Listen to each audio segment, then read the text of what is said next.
How many of you know a child who regularly has a pretty terrible day at school? I see quite a few hands.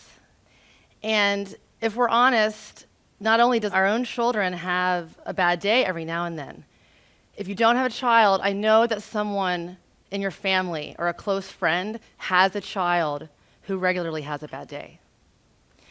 Unfortunately, a ton of kids in this country are having bad days at school. We all know that bullying is a huge problem. Kids are more anxious than ever, and they are exploding with big emotions and that they are not equipped to handle.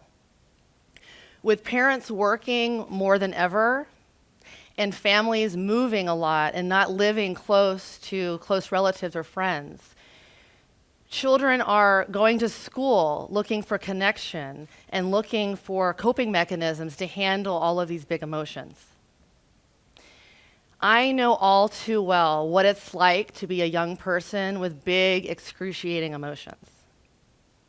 I didn't understand it as a child, nor did any of the adults in my life, and it took me until I was nearly 30 years old to find solutions.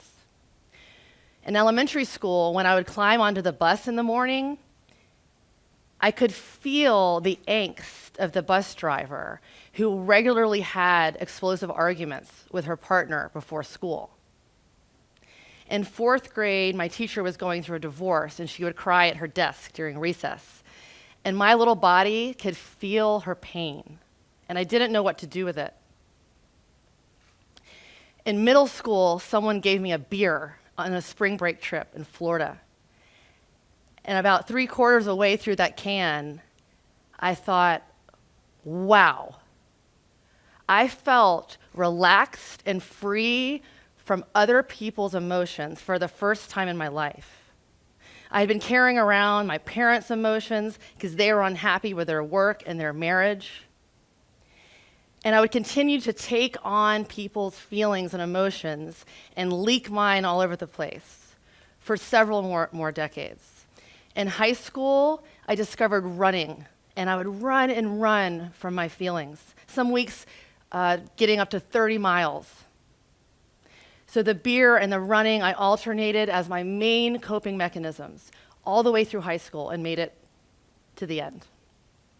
In college, the drinking got a little bit worse, but I kept doing what the adults told me to do, hoping that at the end of the rainbow, there'd be some pot of gold and it would all be worth it. But after college, I didn't like my job because I didn't like what I studied because I wasn't allowed to listen to my heart.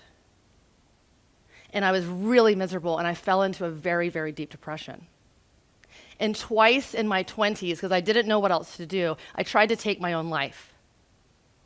And that is when I finally decided that I have to figure out for myself how to find a joyful life and how to stay here. Because at that moment, no one had taught me a reason to live.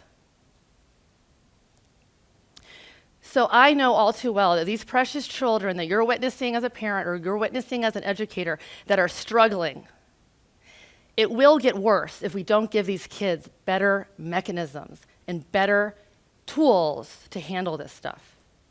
They will eventually turn to drugs or alcohol or maybe even suicide.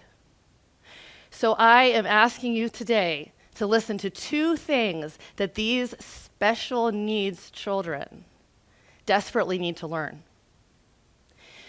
The first thing, and this is the most important thing that helps me live a joyful and anxiety-free life, is that each of us, adult or child, exists inside of a little bubble. It's an energy field, and it's scientifically proven that we all have one. When I work with children, I compare our little bubble to a fishbowl. But we can clean this space with intention and visualization. Because you know when you get your kid a goldfish and you put it in a round glass bowl and the water is clean, the fish is happy, but a few days later, you go into the kitchen and you see that the water is suddenly murky and the glass is slimy, and you can't see the fish very well anymore. And you know if you don't change the water, the fish will die. And this is what's happening to our precious children. They're born, their fishbowl or their energy field is clear, and they're happy. But as we send them out into the world and leave them at daycare or preschool when they're not ready, and do all of the other things that we force on these little children, because we have to go to work and we have things to do, they start taking in our crap. They go around at school or just in the world, and they have inside their bubbles their own traumas and things that they're upset about. But they have coping mechanisms for them. So they go out, and these little bubbles are kind of contagious, and they bump up against all the other children and all the other adults and are exposed to the other people's traumas that they themselves do not have mechanisms for. But the miracle is that we can clean these spaces. There's a little boy named Logan who had a very hard time getting through school. When he made it to middle school, his mother was shocked that they had made it through elementary. He felt anxious when he woke up. If she could get him to go to school, he would usually call from school saying that he had a stomach ache and wanted to come home.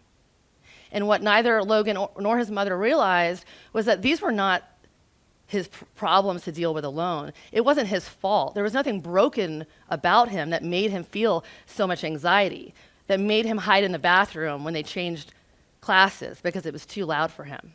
It was not his problem, but he thought there was something wrong with him. Now, before he goes to school, he takes 3 or 4 minutes. He closes his eyes. He clears his space.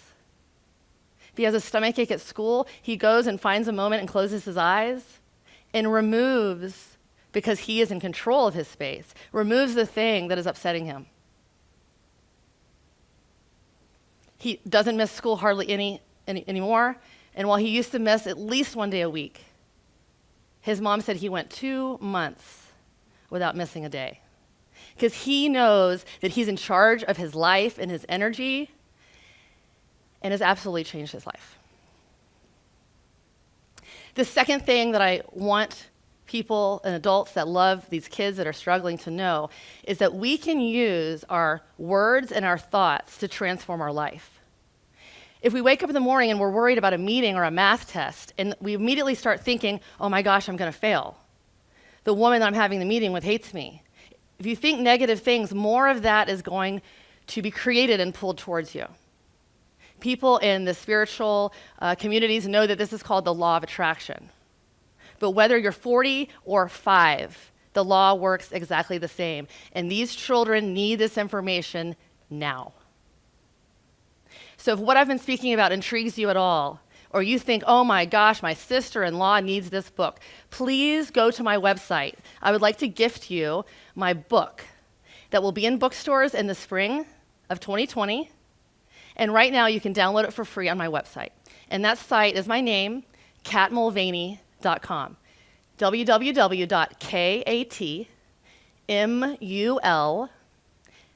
like Victor, ANEY.com.